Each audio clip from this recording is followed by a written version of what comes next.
Welcome back to the Deal Desk. Question. You know those things in your life that fundamentally change your belief about the world and maybe even yourself? That is what we're going to be talking about in today's episode. One of those level of discoveries. A level of discovery that was so significant in my life that it changed everything that I thought I knew about the world, the way that I made decisions, and what I thought was possible. And I know that this is going to sound crazy. And as we go into this and why it is that these things are the way that they are, I ask that you would just stick with it and hear me out. Because if it does for me, or does for you what it did for me, it might just change your entire life. And it is the reason that these Friday segments of the show exist. Welcome back to the Deal Desk. Braden, happy Friday. This episode. I don't know anybody who's gone this deep on this topic in my entire life, and you've shifted my entire mindset on this topic specifically. So this will be so fun. Well, thank you. I appreciate that. It's funny. I didn't, some things you go to study to become an expert so you can teach it to others or whatever, right? And or because you're obsessed with it because you want to be the best at it or something, right? I did not study this and become as well versed and learn as much as I do know about this now to be that. And so the fact that by default that's kind of rubbed off on you is actually really, really cool. The topic we're talking about today is Bitcoin and Jesus. And the segment of Friday's episodes is called Bitcoin and Jesus. And they're a little bit different. They're a little bit more casual. But specifically today, we're going to talk about Bitcoin. Before we do that, though, the rate of change of the world today is kind of crazy. And last night I set up Perplexity Computer, which if you don't know what Perplexity Computer is, Perplexity is an AI that is brings all the other AIs or a lot of the other AIs together into one interface, so you can choose the different models. And Perplexity Computer basically reimagines how you interact with your computer because you can it has 19 different AI models that it uses, and you can just ask it to do anything, and it just codes it or builds it or researches it or does it. It's actually kind of insane. And for me, I went to In-N-Out last night. Actually, this was funny.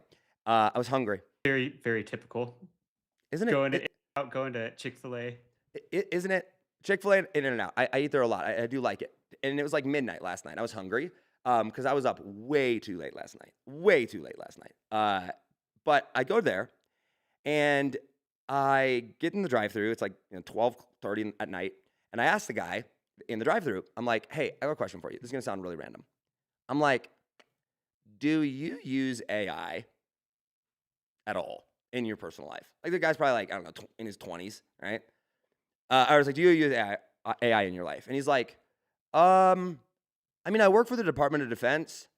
And I'm like, we're in the In-N-Out drive-thru. What do you mean you work for, like, that's crazy. But anyway, he's like, I work for the Department of Defense. And so like we use like AI stuff like all the time with that, but it's like a custom thing. And I'm like, okay, but like in your normal life, he's like, oh no, yeah, no. And I'm like, huh, that's so interesting. Drive up to Interesting. the next window, right? And I asked the lady giving me the food after, paid for the first window, go up to the next one. Question for you, it's gonna sound random. Do you use AI in your daily life or at all? And she's like, no, not really. Like I've used ChatGPT on like college stuff before, but not really. And I'm like, huh. And it was this very stark reminder that I'm like, oh, reality on X versus reality in the normal life is like so drastically different.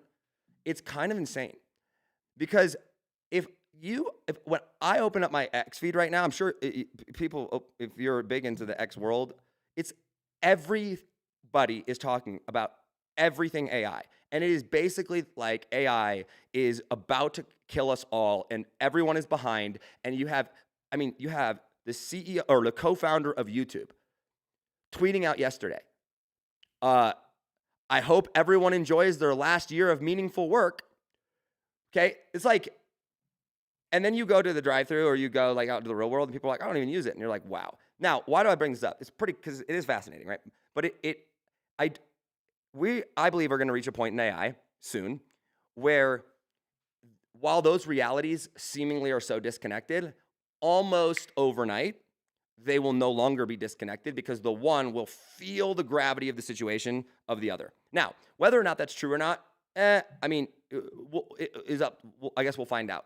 But my point is that for the average person that has no idea of what's going on in AI, just because they're not aware that literally their entire life and everything that how all of society functions when it comes to data and processing and careers and money, all of it is being like completely revolutionized without them even realizing it, and they have no concept that it's even happening.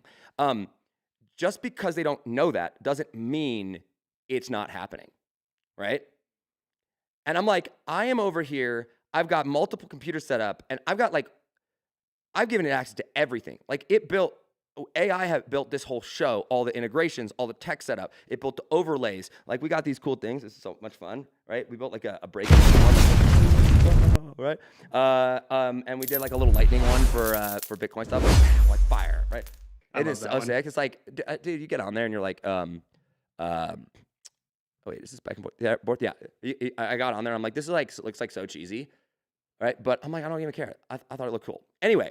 So I'm having it run there. Like I'm actually using AI, and it is running stuff and doing work for us. Not just we tried it because it was cool, and then 40 hours later we forgot about it. And my car drives itself, and I get in and I click a button, and I'm talking to Grok, which is AI, and I'm like, take me to In-N-Out, and it just does it and drives the whole way there. And it's like, and most people have absolutely no idea that any of this even exists. And so it was fascinating because I think there's a lesson there, which is that. There are entire worlds, entire realities that are happening right now that we are unaware of. And that in a moment, our entire understanding of reality, our reality, can be shifted as soon as we're aware of or enter into said new reality, right? Said new world. Like if you were in Brazil, we'll leave it at that. So today, we're going to talk about a significant shift that like fundamentally broke my understanding of my reality and made me had to rethink and re-question everything that I knew about the world and how the world worked from the ground up.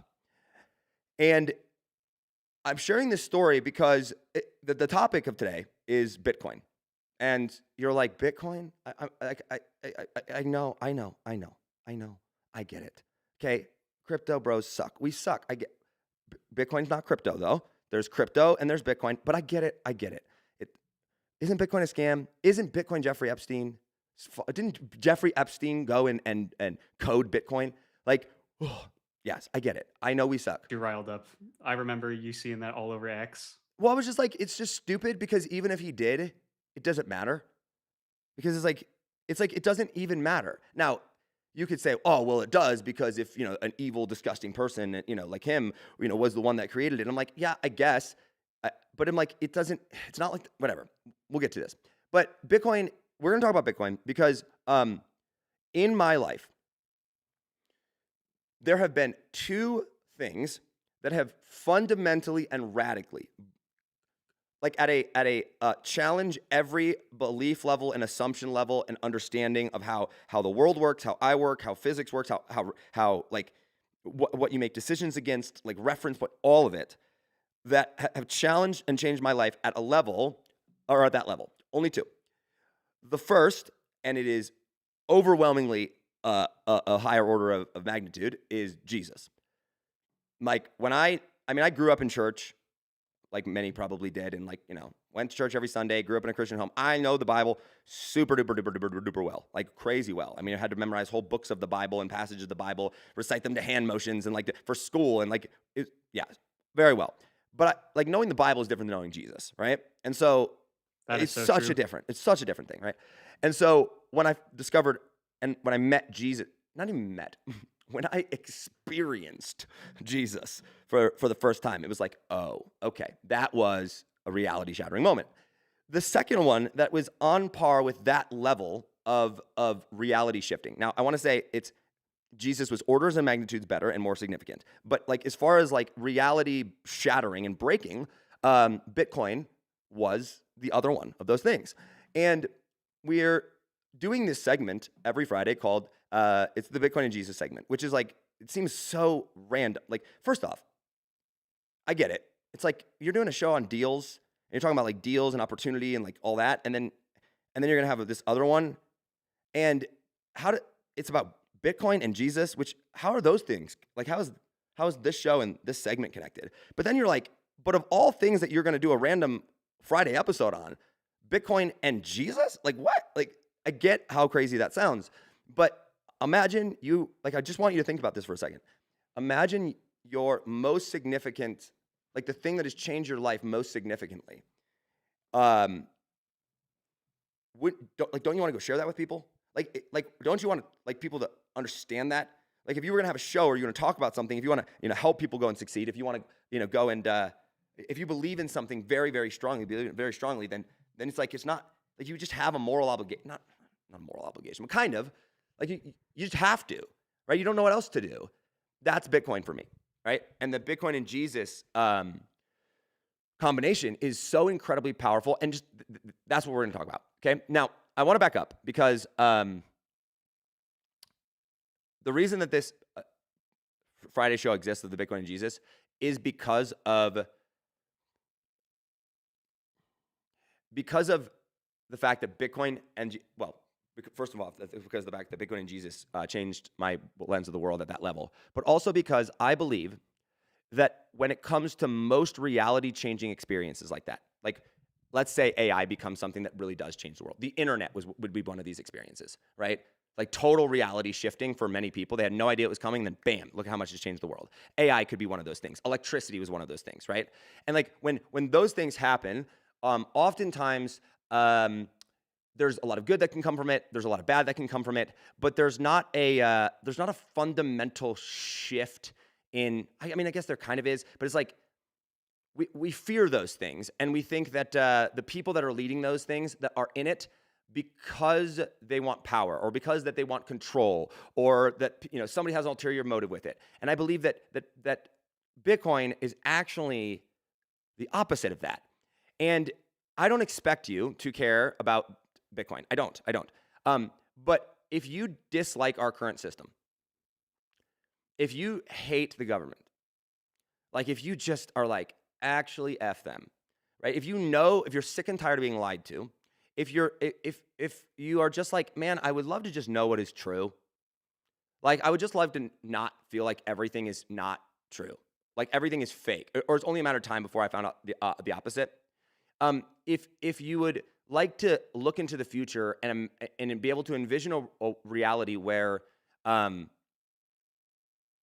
is a better future for your kids, both from a financial front and from a social construct or a social structure front, and from a government front.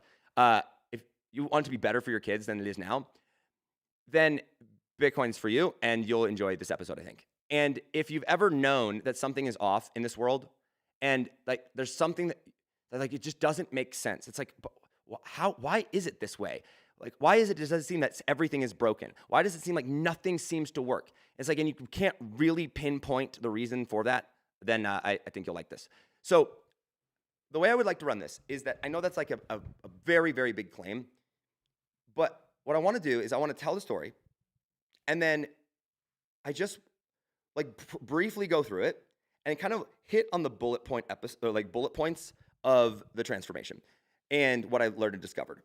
And then as we go through over the next several weeks and months, we will break this down in, like, we'll go through these in a lot more detail. But I do think like the foundational story piece is critical, and it could change your life. Cool?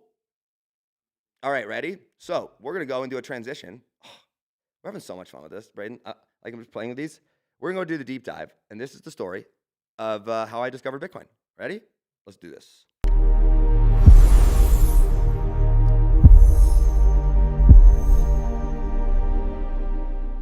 All right.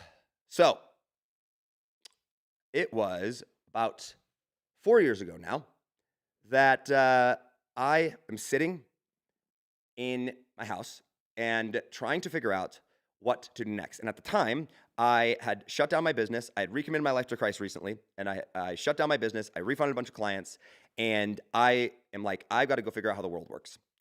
And so I'm trying to figure out what God wants me to do with my life, how the world is structured, how to go succeed, how to go and win.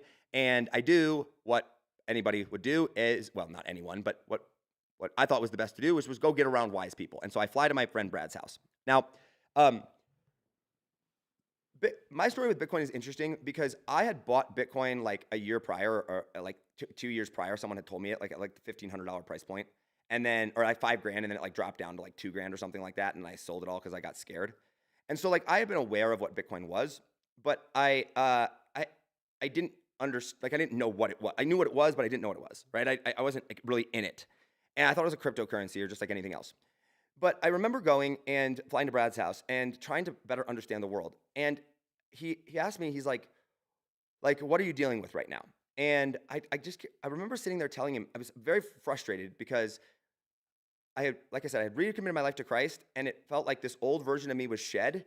But even though I wanted to live a new way, like I wanted to live as a born again person, right? A born again Christian and a follower of Christ. There was so many things in the world that like still, like I understood evil existed. I understood sin existed. I understood the ramifications of that. But it was almost like the laws of reality didn't match up, because like money would just evaporate out of my bank account, or things would just magically get more expensive, and I couldn't understand why. And it was like life was getting harder, and and there was so much things. Everything seemed to be broken, and I'm like, how was it? It didn't always seem to be this way, or was it? And so I remember sitting there just very confused and in frustration, telling him, I'm like, the whole concept of like money and getting rich is just weird to me, because when I look at it, I feel like there should be an ethical, honest way to go and like be financially stable. And it just doesn't feel like it exists anymore, right? And he started to try to explain to me these things about how money worked, and how how it was all debt, and it was fake here and fake there. And I'm like, see, that's my point. You're telling me these things are fake. You're telling me that like money isn't money and that it's debt, and you're telling me that what I'm seeing with my eyes isn't what I'm actually seeing, and I'm just so sick and tired of it. And so, long story short, he teaches me about money, and he sends me home with this book called Fake. He's like, you should read this book, Fake, by Robert Kiyosaki, which was a very fitting name. And I read this book, Fake, and it basically proved how the whole US dollar was fake, and how everything was propped up by fake money, and how we were all, this big, huge bubble, and it's, Robert Kiyosaki, and so he's, exaggeratory or whatnot. But I got done with it, and I remember being like freaked out because I'm like, oh my gosh, like the full financial system's about to collapse and, all this stuff. But when I got done with it once again, I'm like, again, here I sit, and everything isn't, like, reality isn't lining up with what I'm observing. Like I'm seeing one thing, but I'm being told another, but like nothing seems to make sense. It's all fake and frustrating. And that was kind of this pain and frustration to me. Was I was in this state of, and I'm sure you've been there, of like, if all of it's fake, then what's real? Like, how do I make decisions if it's not real? How do I go through life if it's not real? How do I build on a firm foundation if it's not real? And then, Christians would be like, well, that's why you put your faith and trust in Jesus. I'm like, I have. But again, like, Jesus is real and he's a firm foundation and we're going to spend eternity with him. But I'm like, but I'm living in a reality where I'm trying to process and have to deal with in a world where everything just feels fake. And it's hard to make decisions around it because it's hard to know, like, okay, I'm going to go this way. And what if the ground was ripped out from underneath me? Like, what if things just got way more expensive? What if I was ahead now, but I wasn't ahead later? It felt like in order to actually be secure, I had to put myself at this level that was so high of success. Like, I had to have so much money. I had to get so far ahead, right? That to have like a safety net in case there was some catastrophic emergency, which, by the way, if you're a millennial or younger, it's like, I think we've lived through like 5 once-in-a-lifetime events and financial crises. It's like insanity, right? So it's like, that was the frustration. And I think you can feel it. And if you don't relate to this, then this episode's probably not for you, but you know what I'm talking about. And it was that feeling of just like the reality didn't make sense. Okay, I've made my point there. So then I pick up this book, and this book, I see this book on Twitter, and this guy was saying, hey, you should read this book. It's about Bitcoin, da-da-da-da. And I'm like, yeah, Bitcoin? Like, what? And I read the book, and it was saying how, like, Bitcoin is like sound money. And the title of the book was Bitcoin, Hard Money You Can't F With, right? And I read it, and I'm like, okay, this is starting to make a lot of sense, right? It's like, it's you can't manipulate it. You can't, like, adjust it. You can't change it without somebody else not knowing. Like, somebody else can change the value of my dollar. Like, the government can literally print money and the value of my dollar changes, right? And it's like, I remember I owned shares one time in a startup, and I invested in early, and the value of it went way up, and it was valued at whatever it was, and then they did a big a big round of funding, right, where they raised a bunch more money, and I was like, sweet, oh my gosh, I saw the post-value valuation, and I calculated all what it should have been worth, and then I find out it was worth like way less than that, but I'm still a lot, but I'm like, wait, what happened? And they were able to just issue more shares and change the value of what it is that I thought I owned, my percentage of. And like, that is just considered normal. That's just what you do, right? Something that you've said that changed my perspective a lot is you've associated that with actually the stealing of human life. Yeah, yes, but at this time in the story, I had no idea. Like, that was much further down the path. At this time, I'm just so sick and tired of the fact that I can't just put something somewhere and come back a year later and it literally be the same, right? Like, I can't make a decision on that. Everything is changing. It's like this table. Okay, this is like, I can count on this table. All right, that's good. But like, when it comes to making decisions in life and how the world worked, how am I supposed to point my life at something? How am I supposed to make life-changing decisions and like be certain about a future when everything just keeps changing? Even the things that were certain kept changing. Money in my bank account, okay? And so this book, like Hard Money You Can't F With, right, Bitcoin, started to make a lot of sense. Because I'm like, yeah, I don't want people to be able to manipulate my money. I don't want people to be able to manipulate stuff. That's really cool. And so I bought some Bitcoin. And I would watch the charts, and, I became a crypto bro. It was hilarious, right? I'm like, Bitcoin's going to go to 1 million. The financial system's going to collapse and all that, right? Super, super silly, Josh. But that's what I believed. But the premise of what got me into it in the first place was the fact that like I'm like I don't like reality being fake. And this is something where the narrative that I bought in with it was hard money you can't F with. Okay? Now, as I like in life, I personally believe that like the deeper the the deeper of significance that something is, um the more it will the more impact it will have, or the more it will shift your life. And the longer it will take for most of us to process. Now, we can process or experience it faster if we like are intentional about thinking through the second and third and fourth order consequences of things. But like for me, the understanding of like, okay, wait a second, hold on. Bitcoin is money you can't mess with. It's something I can count on. Like that was a pretty significant, like significantly deep thing for me to go and like process. And as I started like playing out with that, I was like, man, I'm just gonna buy more Bitcoin because at least I know it's going up and down, but at least it's like mine. Okay. But I still didn't quite understand, like, I didn't understand why having something that you couldn't manipulate and like that was truly fixed was so significant until like until what I'm about to tell you next. But the reason I bring this up is because oftentimes the things that change our life, there's not that many of them, or the principles that we learn that affect our life and create change are whatever's the deepest level principle or the deepest level concept, the deepest level belief that you have around that thing. And so what happens is we'll accept that, or like we'll believe this thing, but then it'll be like a long period of time before we find another thing in that vein that goes deeper. So it will feel like we have all of these things that we learned or really changed our life. But really, it's just like whatever that the deepest level belief is, that's the determining factor that determines how we interpret reality. Does this make sense? Okay, so I'm sitting there going, cool, hard money you can't F with, amazing, it's mine, awesome.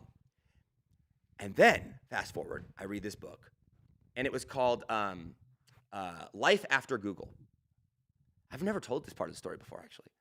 I read this book, Life After Google, and the premise of Life After Google was essentially explaining the concept of decentralization and how right now, in the world today, everything is centralized. You have centralized power with the government, and you have centralized data, right? So you have big tech, and in order to make economies work, you need centralized power, and in order to make software work, you have to have centralized data, and you have to everything goes and is centralized. And the premise was not that he made necessarily in the book, but from a philosophical level, was that centralization of power was required to create change, to create improvement, to advance society, if you will. And in the centralization of things, you take away from the people. You take away from the masses, right? Because if stuff gets centralized, that means I have to send it to the middle, right? So if I'm out on farmland, I got to go into the city, right? If I'm on the outskirts of Rome, I've got to go into Rome, right? To pay my taxes or to supplies go inward. And so inherently, all that flows in, and it creates this centralization of power hub. And the more powerful that centralization hub is, the more they're able to go and control the masses or to control the world around it. Are you with me?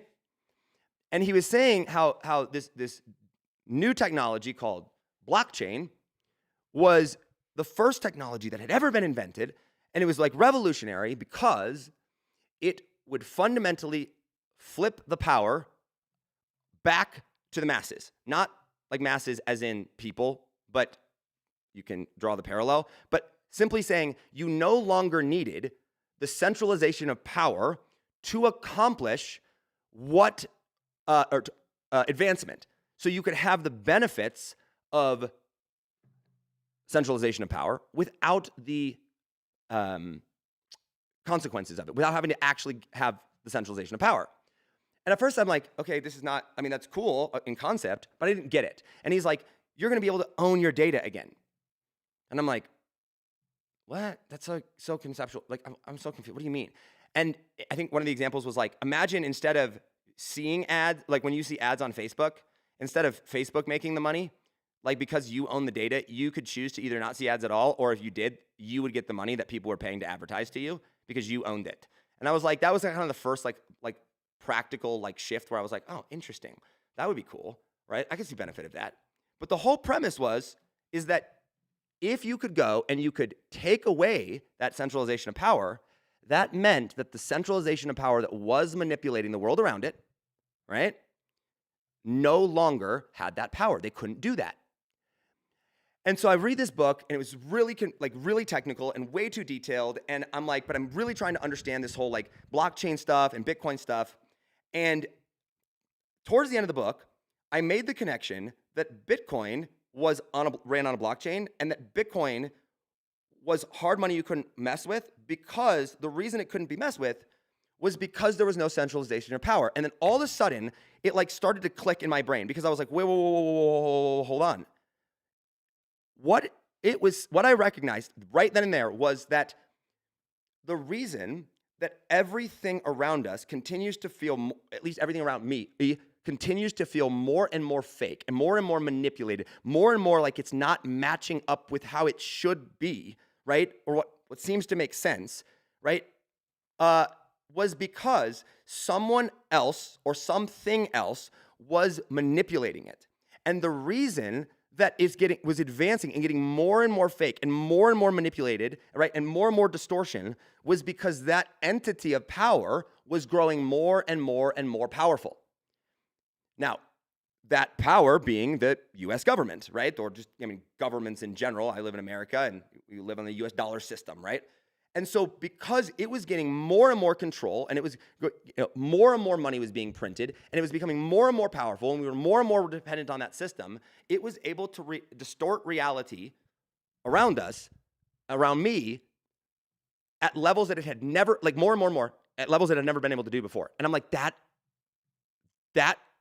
was when it clicked. I was like, oh my gosh, the reason Bitcoin is hard money you can't F with is because it doesn't have a centralization of power, which means that if there's no centralization of power, they can't manipulate it.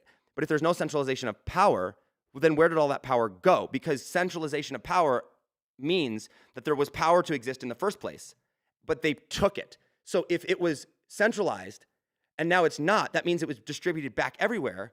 And I'm like, but if you can't mess with Bitcoin, then that means it can't be manipulated. That means it could never be manipulated. And all these light bulbs were going off. It was like this like spinning roller coaster of like light bulbs, like, brrr, and that like I left that.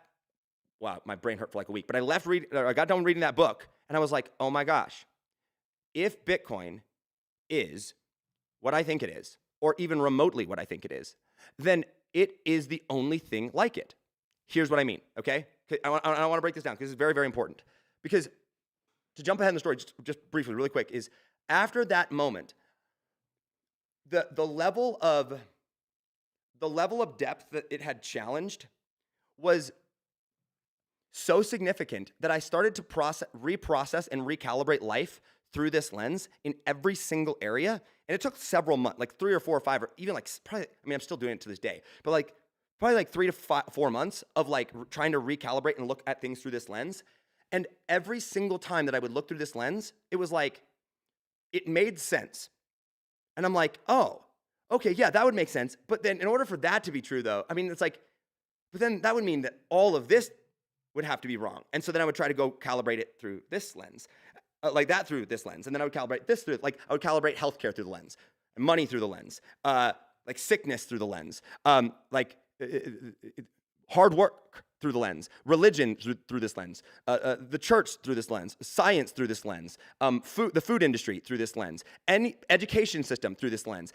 And it was like every single one of them, it made sense as an individually, but there was a couple things that had to be true about this industry that, well, I'm like, well, that can't be true. And then I would go and do to the next one, and I'm like, oh my gosh, it is true. And then I would go to the next one. And I literally would go through all of reality, and I'm like, oh my gosh, it's literally, if this frame is true all the way around, then all the things could be true simultaneously. And if they were all true simultaneously, this would be the case. And I'm like, oh my gosh, it is. And that understanding, it was when I realized Jesus was the king of the universe. Like not some shepherd boy, not some, he loves little children, he's kind and he's meek and he's amazing, he's just this. But he's also like the king, and he already defeated death, and every knee will bow down. Like that level of like just revolutionary perspective change. And so I want to break this down because there is significance here, like the different parts, okay? I know I'm like technical, but hopefully you're following. So in the world today, we essentially go and you have to have this thing called reference points. It's like if you don't have anything to reference something to, then like you can't observe this. It's like that's why God's so significant. God just is. There's no reference point. He just is, right? He is the reference point, right? But it's like in the world, it's like we know that we compare the value against something. We compare the physics or our understanding of energy because we know that there's a difference between here and here. We have space that exists. And so when we go and try to calculate or make decisions around things, we accept reality by assuming or by picking what we think is the most certain thing.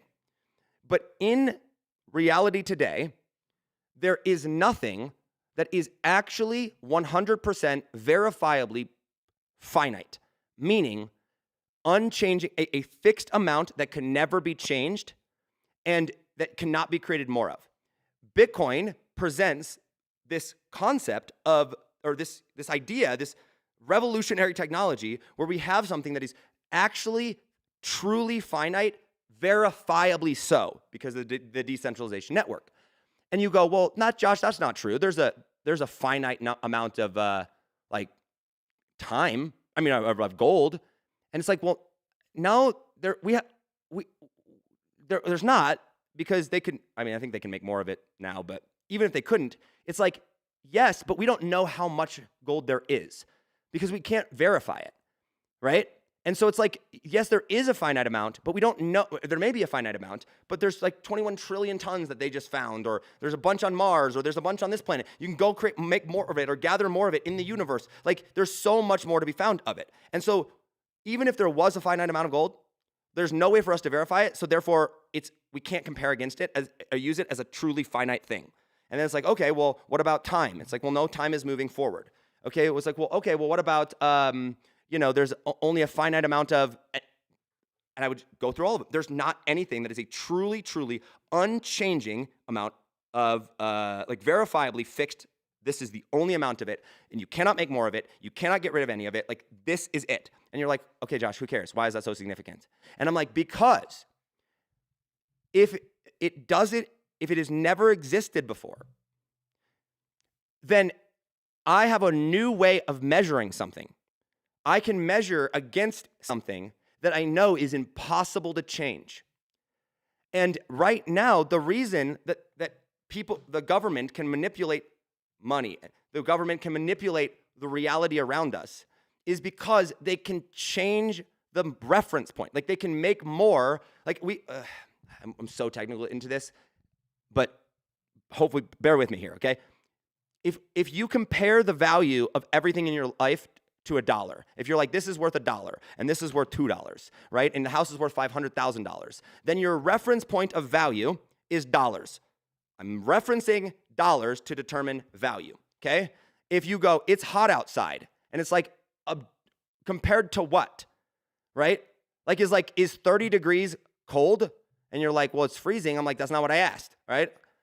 Okay, it's like, is it cold? It's like, well, yeah. It's like, compared to what, right? And you're like, so you have to have this reference point. Well, if the reference point can be changed, then you're referencing it now, but then later on when you go to reference that same thing, it changed. Then like your comparison is no longer the same thing, right? And it's like, I'm sitting there going, the reason that the US government can manipulate us is because they can just print more money. And so if they can print more money, and I say this is worth $1, and then all of a sudden it's like worth $2, it's like, it didn't change in value though. Like this literally didn't change, but we're saying it did. And it's like, but why? Because our reference point changed. But then you go, well, what is real? What is the thing that is unchanging, that will never change, that you can't manipulate? God, obviously. But in the known universe, there's only one. And there's a key distinction here, which is you have Bitcoin. I mean, you have a finite fixed amount, and it has to be objectively, universally verifiable. because otherwise I have to trust somebody else's word for it. And if I can't verify that it didn't change, then it might have changed. Are you with me? And so it was this realization that for the first time ever, we had this thing that that was real. And you couldn't tell me it wasn't real. You couldn't tell me one thing and then it be another, because I could just verify it and I could own it, and it could be mine and I could count against it. But then it got even better. So, well, hold on. So that's the first part, is that it is the first truly finite technology that has ever existed in history, okay? Secondly, is that it is verifiably so because of blockchain technology. And verifiably so. And third, third was because no one can, there was no centralization of power, can't be manipulated, that I could own it and it could not be taken from me. And if it was mine, how do I say this? Number one is the centralization, or that no one could, a truly finite amount. Number two is the fact that no centralized power had it, so it can't be changed. Number three is that it is universally verifiable. Sorry, there's three there, okay? Universally verifiable. And then number four is it got even better, which was it was a technology. So we were able to participate with it. Okay, I could interact with it. I could own it. I could build on top of it. It was mine that I could hold and no one could take from me. It's not only could they not manipulate it, but they couldn't take it from me. And all of a sudden, this new law of physics, if you will, it's like a new reference point of how order was created and how order was defined, how ownership was defined, became entered into reality. Okay, let's pull out for a second. Can you tell it's so deep, and my brain was hurting? When people hear Bitcoin, they're not thinking this. That's They're for not. sure. They're not. It's not crypto. All their cryptocurrencies stupid. I mean, not, but stupid. I don't want any other cryptocurrency. For the first time in my life, I went, okay, that right there is something that is real. That right there is something that has changed, and I have a reference point. And I'm like, I want to go and obsess over studying this to see if they're to play the ramifications out, to see if other people are seeing what I seem to be seeing here. And I read book after book after book, and then I would go on X and I would watch interviews with people, and some people were like, oh, the price of this or the price of that. But the people that got it, it was the people that saw it saw the same thing. And it was hey, this is going to revolutionize the whole entire world. And you're like, wow. And I'm like, because if the foundation that our entire world is built upon today is able to be manipulated and controlled by a centralized power and authority, and you have no choice but to participate in it, then you have no control over your life or your money. People are well, you don't have to pay taxes. I'm you kind of do. You don't, but then you can't go be a functioning, successful member of the society in America, right? So it's they're going to make you pay taxes. And oh, by the way, if you don't pay taxes, they'll just print more money and they'll steal it from you through inflation. So it's if someone else has a hand in your wallet and controls your money, then it's not really your money and you're not really in control, right? And it's well, I want to opt out. Well, okay, well then how about try to stop paying taxes? I mean, or try to go stop paying rent, right? Or try to go find a place in America where you can go and just not participate in society, and they're totally good with it. You can own land and not have an ID. You can go and own land and not pay taxes on that land. Nope, we'll take it from you. You can go and you have to participate, right? And so why is that able to happen? Back in the day, you could literally just go live off grid. When we came to America, it was just nothingness. You could literally disappear and no one would know. Most people had no idea that other people existed. Now the government is involved in every single area of our lives. And it's F you, right? Why do you need to know Why do you need to know what I'm doing with my money? Why do you need to know where I'm going with on a Friday night? Why do you need to have all these cameras? Why do you need to know everything about me, right? Power control. Why are you able to do that, right? Why are you able to go? Because they're the ones in control. And so I'm like, whoa, whoa, whoa, whoa. I don't like that. And if there is this technology, and if there's a foundation, however, that allows us to get the benefit of collaboration, the benefit of being able to communicate with one another, the benefit of being able to transact honestly, the benefit of not being able to, or of having something where you can't manipulate or steal, or it's very, very difficult to. The benefit of being able to trust someone that you've never met. The benefit of knowing that if you put something somewhere, it's going to be there and no one can change it. The benefit of having a foundation that is rock solid without having to go and give up your sovereignty, give up your sovereignty as a person to go and do that and to participate in it, then that is radically significant. Are you with me? Okay. That's what Bitcoin is. And from that day forward, I began to study it more and more and more. And my philosophy in life is that if I am going to go and truly bet my life on something, if I'm going to go and truly go all in on something, that the more I'm going to bet on it, that the more weight and emphasis I'm going to place on it as like true, or that I'm going to put decision-making power against, then the more I need to try to disprove it.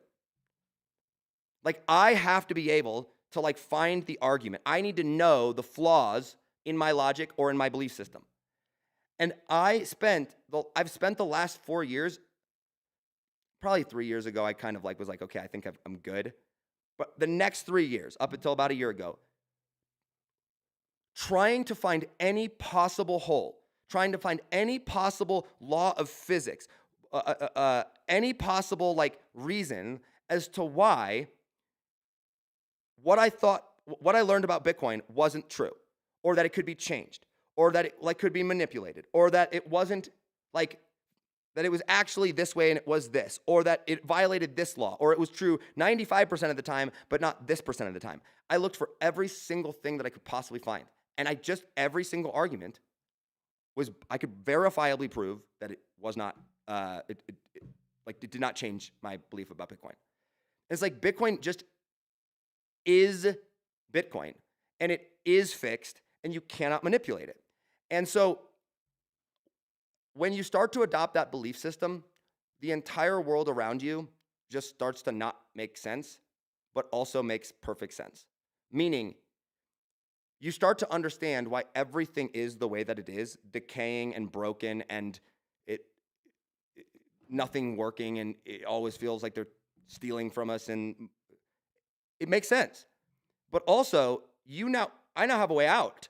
I have a way to where I can choose to opt out of that reality. I can choose to say, no, I'm not going to participate in that anymore with my money, with my energy. I'm not going to go and even be involved in that system because I now have an option. What are you going to do? Opt out of the US dollar? Great. Into what currency? Oh, another fiat currency? Okay, great. So you opted from one government that could steal your money to another one. Okay, what are you going to do? Opt out of it into gold? Great, cool. Exactly how are you going to store that, use that, transport that, keep it safe? What if the government wants to take it from you? They can just walk into your house and shoot you and take it, okay? So it's like you can't opt out of the current system. You've never been able to until Bitcoin. And Bitcoin provided this lens of the world, this structure of reality that was like, oh, it finally aligns with the laws of physics. It aligns with the lines of energy. It aligns with the laws of God. Like, I very much believe that Bitcoin is a morally sound, not like from a like, oh, I'm morally better than you. It's like if you read and study the Bible and you look at like the principles of how money and value and like all that is supposed to work, it's like Bitcoin is biblically aligned with those principles. Okay. And it's like, okay, now we have a way out. And so if you truly believe something, like go all in on it, and like, yeah, you should go all in on it. And you should show others, not by telling them about it, but by showing them that you have found something that is better than the alternative. And that is exactly what I have attempted to do and am doing. one of my favorite books, Braden, or no, not one of my favorite books. One of the most densely hard to read and get through, but very, very deep and philosophical books that is fiction, but it doesn't seem like it's fiction, is Atlas Shrugged. And inside of this book, Atlas Shrugged, long story short, it's this story of like how the movers and shakers, entrepreneurs, makers of society were slowly disappearing and basically shutting down their businesses, giving up and just disappearing because of government overreach and regulation and like strangling and like all that. It's actually kind of crazy, the similar parallels, right? But in it, there's this guy who he invents this new type of steel, okay? And at the time, it was like steel was very expensive to make, and it was cumbersome and all that. Well, this steel was like way stronger, and it was way less expensive to make, and it was way better in all these ways. But a lot of people thought it was weak. It wasn't going to actually hold up, that it was all like, it wasn't all it was hyped up to be. And that if you were to build a bridge out of it and actually put it under pressure, that it would fall and collapse, and that it was unsafe, and that it was unusable. And so in the book, the guy who Reardon goes, okay, I'm going to prove to the world that this works by going and building a bridge across this big, huge canyon and driving a train across it. And I'm going to stand on the top of the train as it's going across and show the world that my steel holds up, that it is what I say it is, okay? And it's better than the alternative. It's like that is what you do if you want to make someone believe or show the world that your conviction and show the world that you have something that is fundamentally different than what they believe it is. As of right now, I have all of my money in Bitcoin, like all investments, all personal savings, everything, to the point where I have no money in a US bank account except for one US bank account, like only one, a personal checking account, because you can't pay the mortgage and you can't pay rent without a bank account. And there's like one or two other payments that I had to have a bank account for. All other of my personal money and personal wealth is in Bitcoin. I am like, want to go all in on this. Just like when I gave my life to Jesus, I said, hey, you can have it all, Jesus. You can have it all. You can have my ego. You can have my money. You can have my business. You can have my heart. You can have my mind. You can have my actions. You can have my life. You can have my marriage. You can have it all. All of it. I will choose to follow you. When it comes to Bitcoin, I'm like, I want to be all in. Why? Because I don't want to participate in a society where the more I participate, the more they can manipulate the world around me. And it was this such like,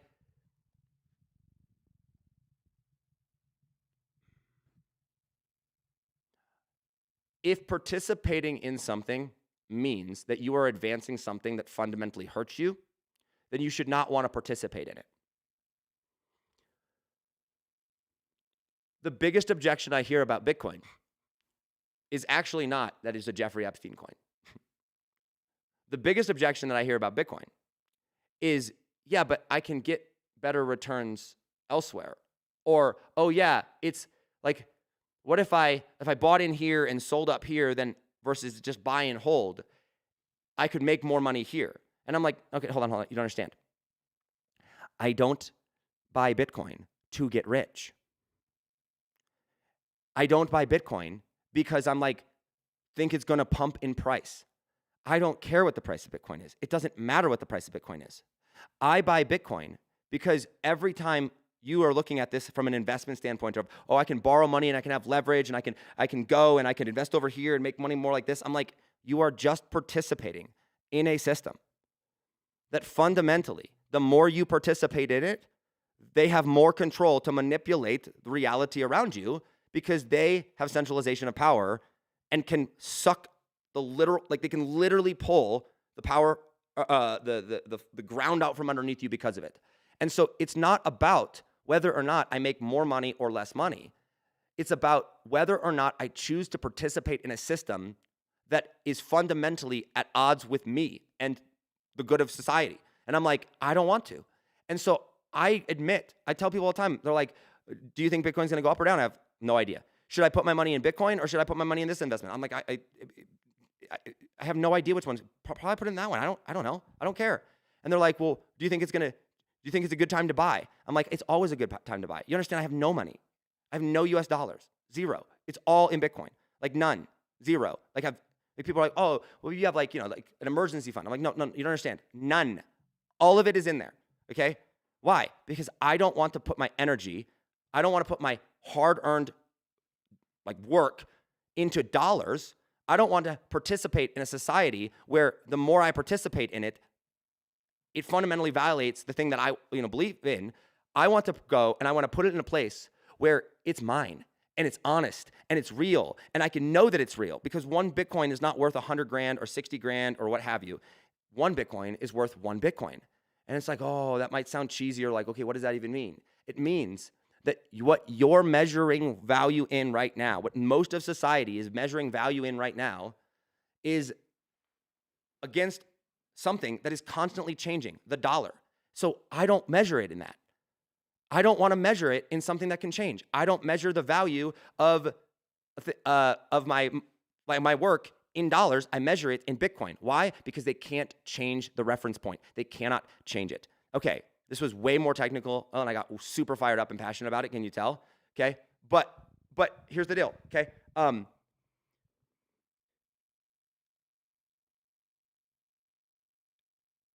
Bitcoin is not what you think it is. Bitcoin is a new level or a new foundation of physics, for a new foundation of a foundational way for us to participate in physics. It is a ownership mechanism. It is a worldview. It is an economic model, and it is this belief that, hey, actually, we don't have to accept the fact that anything we build upon, they can just change. Actually, there doesn't have to be a leaky bucket. Actually, I can own what's mine. That is Bitcoin, not crypto, Bitcoin. And if you can go into it thinking about it from that perspective for a second and go, hey, this is not what I think it is, I think you'll be able to have a much better and more useful way of learning about it, because there will not be the beliefs about like, oh, I'm just in this to get rich, or is the price going to go up or down? No. It's a different way of operating.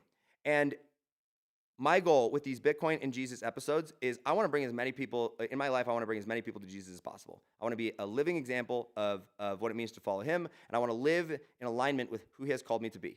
Okay. With Bitcoin, I believe that the more people can recognize the lies and the manipulation of the world around them and experience what it is like to operate and have something that aligns with truth, that you will want truth. And in the world today, there is very few things that when you experience them, you go, I just like it. Like, I just feel great, because it just feels, it feels like, it feels real, because it is alignment, it's aligned. And it's like when you experience that, you want more of it. And if you want more truth, you end up at Jesus. And I believe that there is a direct connection between this Bitcoin, a Bitcoin world, a world with Bitcoin as the foundation, and thinking about things through a Bitcoin lens, and operating in a way that is aligning with biblical principles. And I believe that the more people experience that, the more people are going to want it.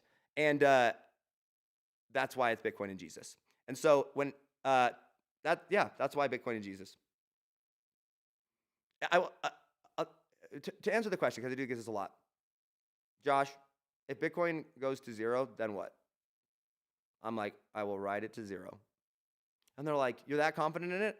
I'm like, I mean, yes, but it's not that I'm confident in it. I'm like, because it's freaking mine. You can't take it. Like, I'm like, I'd rather have something that the government, like, fudge the government, like, they suck, man. They just suck the life out of you. And it's just like, you can't escape it. It's like, now you can. And it's like, I'd rather just ride that to zero. I'd rather bet my life on trying to build a society and a reality that is based on that, and it fail, than succeed in a society that I don't even know it's real. And I know that this episode probably didn't make much sense. And this is really like kind of the first time I'm sharing like and articulating this publicly. And so I apologize that might be a little bit like rumbly, but we'll get better at it. But like,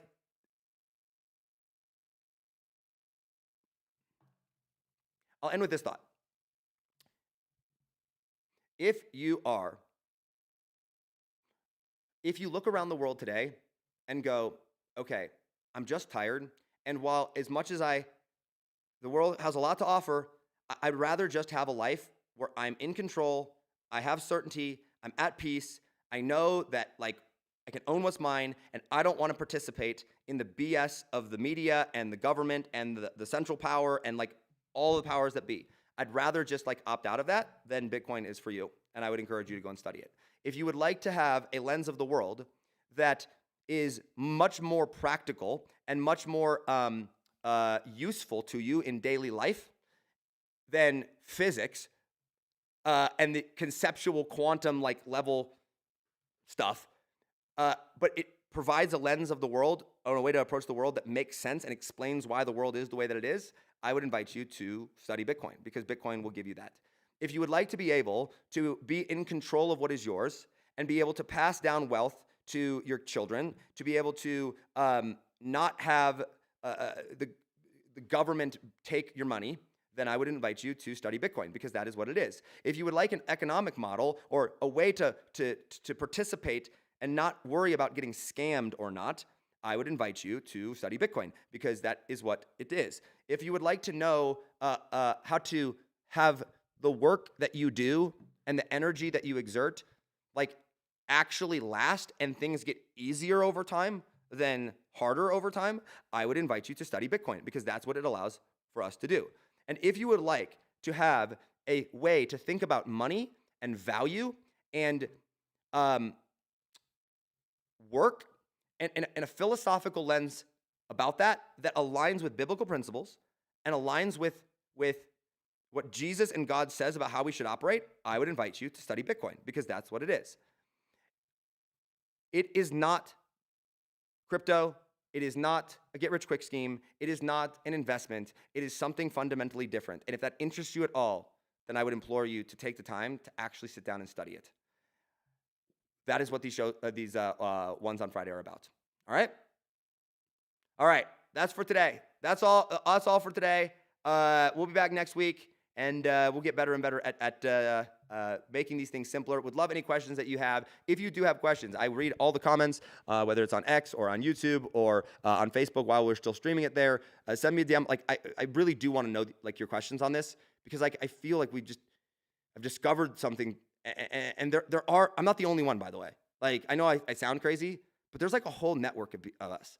There's like I have friends like this too. Like I have friends that we pay each other and like go back and forth in Bitcoin, and we talk about stuff like that. Like there is a society that you're not aware. Oh, I can't end without saying that. There is a society. There is a reality that is changing and forming and developing and growing that you're not aware of. And at some point in our lifetime, that society is going to collide with the society of today. The mainstream narrative is going to come head to head with a society that is based on sound money. And when that happens, a large majority of the population will have no idea that this is what it is. They won't even know that it exists. But the ones that do will be in such a place of influence and such a place of prosperity and such a place of like thrivingness that like when those things collide, we can be an example and we can show people what it is like to live in a world of sound money where they cannot manipulate us by stealing from us in the process. And I'm really, really excited for that reality. So if this interests you, ask questions, and we'd love to have you. All right, that's all for today. We'll see you next week on Monday, and we'll be back to the normal deal desk of storylines and deep dives.